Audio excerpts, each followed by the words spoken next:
آج انشاءاللہ ہم جو حدیث مبارکہ ذکر کریں گے یہ حدیث مبارکہ بہت ساری گفتگو پر مشتمل ہے، اور انشاءاللہ اس میں سے جو ہمارے اہم پوائنٹ ہیں وہ ہم انشاءاللہ آپ کو پیش کریں گے۔ اللہ تبارک و تعالیٰ کے محبوب صلی اللہ تعالیٰ علیہ وآلہ وسلم کا فرمان ہے، اسے روایت کرتے ہیں حضرت عبداللہ ابن عباس رضی اللہ تعالیٰ عنہ، فرماتے ہیں قال رسول اللہ صلی اللہ علیہ وسلم عرضت علی امم، میرے حضور میری بارگاہ میں امتیں پیش کی گئیں۔ فرأیت النبی ومعہ رہیت، میں نے ایک نبی کو دیکھا جس کے ساتھ چھوٹی سی جماعت تھی۔ رہیت کہتے ہیں چھوٹا سا 2 4 5 10 لوگوں کا مجموعہ، اتنی جماعت تھی۔ پھر فرمایا والنبی ومعہ رجل ورجلان، اور میں نے ایسا نبی بھی میرے سامنے امت پیش کی گئی، ایسے نبی بھی تھے جن کے ساتھ 1 یا 2 مرد تھے، 1 اور 2 مرد تھے۔ والنبی ولیس معہ احد، اور ایسے نبی بھی میری بارگاہ میں پیش کیے گئے جن کے ساتھ کوئی امتی نہیں تھا۔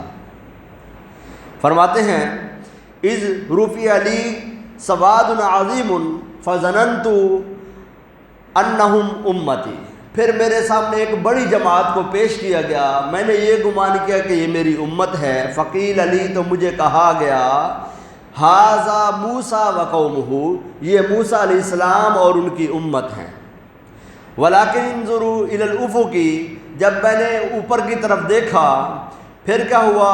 فنظرت، تو میں نے دیکھا فاذا سواد عظیم، تو ایک بہت بڑی جماعت تھی۔ فقیل علی انظر الی الافق الاخر، پھر مجھے کہا گیا کہ آپ آخر تک دیکھیے، تو میں نے دیکھا فاذا سواد عظیم، اور وہ بہت بڑی جماعت تھی۔ فقیل علی ھذہ امتک، مجھے عرض کیا گیا اے آخری نبی یہ آپ کی امت ہے، یعنی موسیٰ علیہ السلام کی امت بھی بڑی تھی، لیکن جب میرے سامنے پیش کی گئی تو میں نے دیکھا کہ بہت بڑی جماعت ہے۔ مجھے کہا گیا کہ آپ آخر تک دیکھیں، جب میں نے آخر تک دیکھا تو میرے سامنے وہ اور بھی بڑی جماعت تھی، تو مجھے کہا گیا کہ یہ آپ کی امت ہے، یہ آپ کے غلام ہیں۔ وَمَعَهُمْ 70,000 يَدْخُلُونَ الْجَنَّةَ بِغَيْرِ حِسَابٍ وَلَا عَذَابٍ، فرمایا ان کے ساتھ 70,000 لوگ ایسے بھی تھے کہ جو بلا حساب و کتاب جنت میں داخل ہو جائیں گے۔ ثم نہض فدخل منزلتہ، پھر سید عالم صلی اللہ تعالیٰ علیہ وسلم اپنے مقام انور سے کھڑے ہوئے اور اپنے گھر تشریف لے گئے، کاشان اقدس پہ چلے گئے۔ فخاض الناس فی اولئک الذین یدخلون الجنۃ بغیر حساب ولا عذاب۔ اب حضرت عبداللہ ابن عباس فرماتے ہیں کہ جب سید عالم صلی اللہ تعالیٰ علیہ وآلہ وسلم تشریف لے گئے، معمول یہی ہوتا تھا کہ بارگاہ رسالت میں جب حاضر ہوتے سرکار صلی اللہ تعالیٰ علیہ وسلم مسئلہ سمجھا کر تشریف لے جاتے یا گفتگو فرما کر تشریف لے جاتے، تو صحابہ کرام آپس میں پھر اس معاملے میں تکرار کرتے تھے، ایک دوسرے سے بات چیت کرتے تھے۔ تو اب کیا ہوا؟ فرماتے ہیں کہ صحابہ کرام علیہ مردوان آپس میں گفتگو کرنے لگ گئے ان لوگوں کے متعلق کہ جو بغیر حساب و کتاب، جن کو عذاب بھی نہیں ہوگا، جنت میں داخل ہو جائیں گے۔ تو فرماتے ہیں فقال بعضهم، انہوں نے بعض نے یہ کہا فلعلهم الذین صاحبوا رسول اللہ صلی اللہ علیہ وسلم، ان میں سے ہو سکتا ہے وہ لوگ ہوں کوئی جو رسول کریم صلی اللہ تعالی وسلم کے صحابہ ہوں۔ اب فلعلهم ولدوا، وقال بعضهم، تو بعض نے یہ کہا کہ ممکن ہے فلعلهم ولدوا فی الاسلام ولم یشرکوا باللہ شیئا، ممکن یہ ہے کہ وہ جو 70,000 لوگ ہیں وہ اسلام میں پیدا ہوئے اور اللہ سے کسی کو شریک نہیں ٹھہرایا، اور یوں وہ جنت میں داخل ہو جائیں گے۔ فرماتے ہیں فذکروا الاشیاء، تو انہوں نے بہت ساری گفتگو کی، کسی نے کیا مثال دی تو کسی نے کیا مثال دی، اتنے میں سرکار دو عالم صلی اللہ تعالی وسلم تشریف لے آتے ہیں۔ فخرج علیہم رسول اللہ صلی اللہ علیہ وسلم، تو ان کے پاس رسول پاک تشریف لے آتے ہیں۔ فقال ما الذین تخوضون فیہ، ما الذی تخوضون فیہ، کون سی چیز ہے جس کے بارے میں تم لوگ گفتگو کر رہے ہو، غور و خوض کر رہے ہو؟ تو وہ عرض کرتے ہیں فاخبروہم، تو انہوں نے عرض کیا فقال هم الذین لا یرقون ولا یسترقون، یہ وہ لوگ ہیں جو جنتر منتر نہیں کرتے۔ فرمایا کہ یہ جو 70,000 لوگ ہیں یہ وہ ہیں کہ جو جنتر منتر نہیں کرتے، ولا یتطیرون، اور نہ ہی یہ فعال نکالتے ہیں، وعلی ربہم یتوکلون، یہ اپنے رب عز و جل پر توکل کرنے والے ہیں۔ فقال عکاشۃ بن محصن، حضرت عکاشہ بن محصن رضی اللہ تعالیٰ عنہ عرض کرتے ہیں، یا رسول اللہ صلی اللہ علیہ وسلم ادعو اللہ ان یجعلنی منہم، فقال انت منہم۔ تو حضرت عکاشہ عرض کرتے ہیں، یا رسول اللہ پھر آپ اللہ تعالیٰ کے حضور دعا فرما دیجئے کہ اللہ تعالیٰ مجھے بھی انہی میں شامل کر دے۔ سید عالم صلی اللہ تعالی وسلم فرماتے تم انہی میں سے ہو۔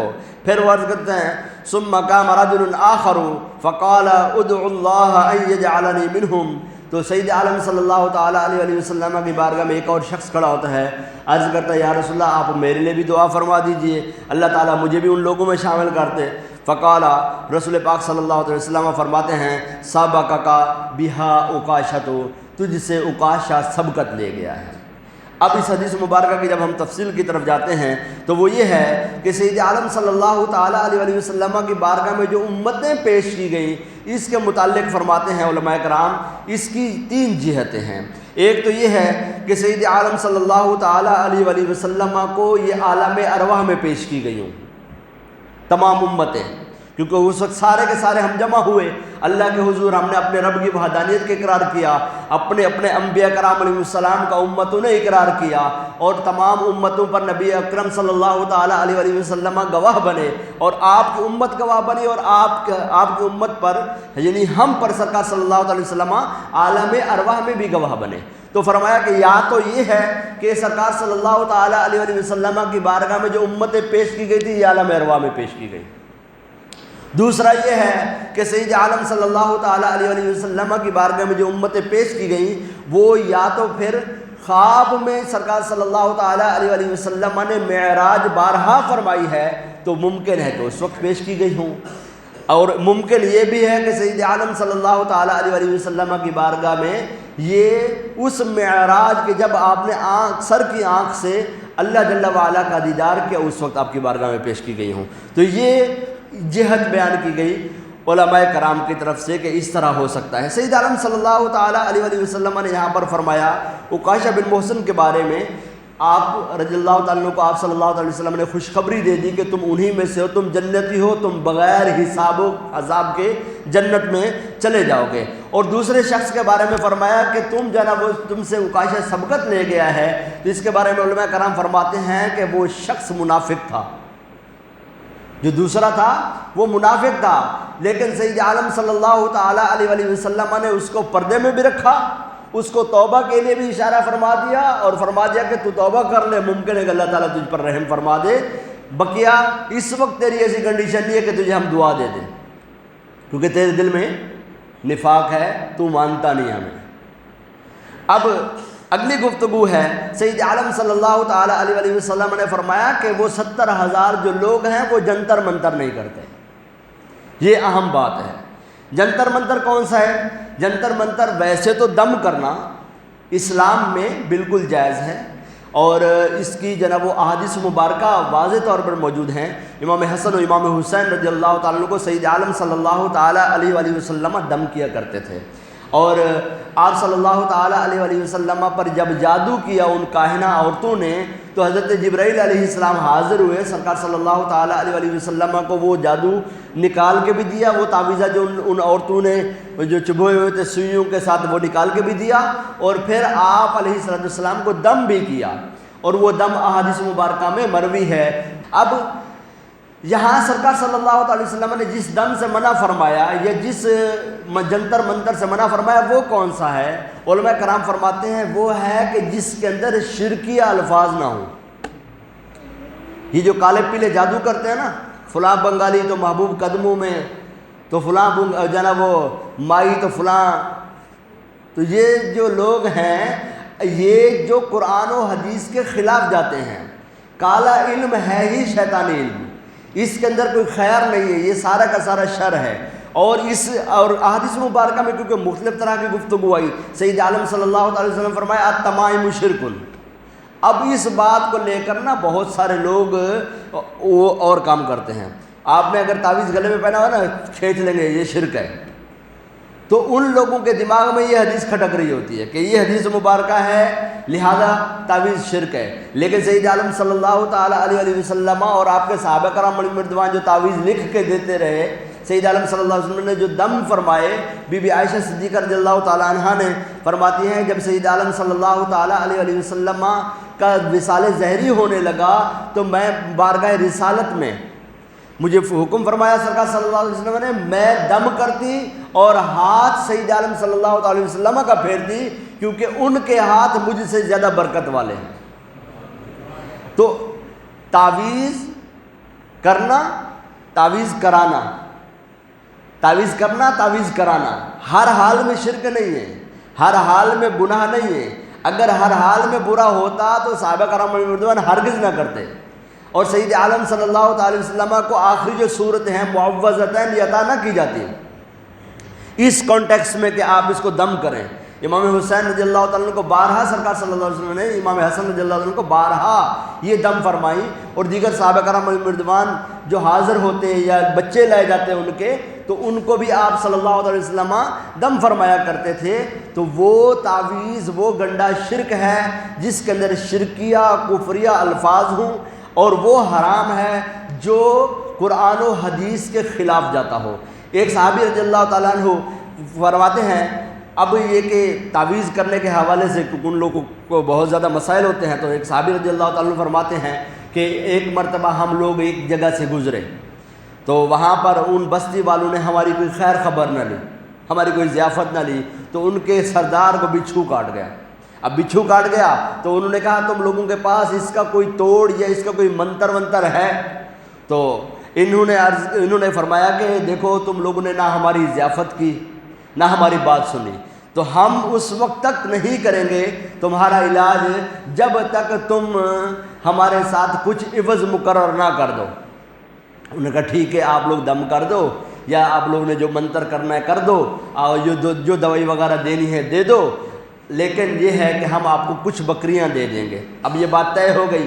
اب طے ہوئی تو یہ صحابہ کرام ان صحابی رضی اللہ تعالیٰ عنہ نے وہ ان کو دم کر دیا، اس سردار کو دم کیا سورہ فاتحہ پڑھ کر، اور اپنا تھوک جو ہے اس کے زخم پر لگا دیا جہاں پر بچھو نے کاٹا تھا. وہ ٹھیک ہو گیا. اب یہ بکریاں لے کر جناب وہ واپس آ گئے اور بارگاہ رسالت صلی اللہ تعالیٰ علیہ وسلم کی بارگاہ میں پہنچتے ہیں. اور اس میں مسئلہ یہ ہوا، حضرت عبد الرحمن بن اسود رضی اللہ تعالیٰ عنہ ہیں. اب دیگر جو صحابہ کرام مردوان ساتھ ہیں انہوں نے کہا دیکھو بات سنو، آپ نے دم کر دیا وہ ٹھیک بھی ہو گیا، لیکن ہمیں کیا پتہ کہ یہ جائز ہے کہ ناجائز ہے، لہذا ہم ان بکریوں میں سے کچھ نہیں کھائیں گے. سید عالم صلی اللہ تعالی وسلم کی بارگاہ میں اب یہ مقدمہ لے کر پہنچ گئے. سرکار صلی اللہ تعالیٰ علیہ وسلم کی بارگاہ میں پیش کیا. سرکار صلی اللہ علیہ وسلم مسکرا دیے اور فرمایا تمہیں کیسے پتہ چلا کہ سورہ فاتحہ ہمیں دم کرنا ہوتا ہے؟ تو عرض کیا یا رسول اللہ صلی اللہ علیہ وسلم بس میں نے کر دیا. تو سرکار صلی اللہ تعالی وسلم نے منع نہ فرمایا، پھر فرمایا کہ یہ بکریاں تمہارے لیے حلال ہیں، تم کھاؤ اور میرا حصہ بھی دو. تو اب یہ ثبوت ہے اس بات کا کہ جنتر منتر جو قرآن و حدیث کے مطابق ہو، تعویذ جو قرآن و حدیث کے مطابق ہو وہ کر سکتے ہیں. دم وغیرہ جو سرکار صلی اللہ علیہ وسلم کے فرامین کے خلاف نہ جاتا ہو وہ کر سکتے ہیں. ہاں جہاں وہ آ جائیں گی کالی پیلی ماتائیں اور جو ہے نا وہ حرام کے شرک کے کفر کے الفاظ آ جائیں گے، وہ سراسر ناجائز ہے، حرام ہے. اگر شرک والے الفاظ آئیں گے تو بندہ مشرک ہو جائے گا. اب بھلے لاکھ حاجی نمازی پرہیزگار کہلاتا پھرے، جب تک اس سے توبہ نہ کرے گا، اس سے معافی جو ہے نا رجوع نہ کرے گا، اس وقت تک نہ اس کی نماز ہے، نہ اس کا قرآن ہے، نہ اس کی عبادت ہے، نہ اس کا روزہ ہے. اسی طریقے سے ہمارے یہاں خاندانوں میں بھی یہ تماشے لگے ہوئے ہوتے ہیں، لوگوں کے گھر برباد کیے جاتے ہیں تعویذات وغیرہ کر کے. ایسی عورتیں جہنمی ہیں، ایسے مرد بھی جہنمی ہیں، تا وقت یہ کہ توبہ نہ کریں اور وہ جو شرکیہ اور وہ جو کفریہ اور وہ جو حرام تعویذ کیے ہیں ان کو تلف نہ کروا دیں. اس وقت تک ان کو توبہ بھی کرنی ہوگی، اس سے بچنا بھی ہوگا اور ان سے معافی بھی مانگنی ہوگی جن کا گھر برباد کیا ہے. اگر نہیں تو پھر اللہ تبارک و تعالیٰ کے عذاب کے لیے تیار ہو جائیں. بے شک یہ لوگ جہنمی ہیں، ان کے جہنمی ہونے میں کوئی شک نہیں ہے. اللہ تعالیٰ سے دعا ہے اللہ تعالیٰ ہم سب کو علم و عمل کی برکت عطا فرمائے، دنیا و آخرت کی بھلائیاں ہمارا مقدر فرمائے. آمین بجاہ نبی الامین صلی اللہ تعالیٰ علیہ وسلم.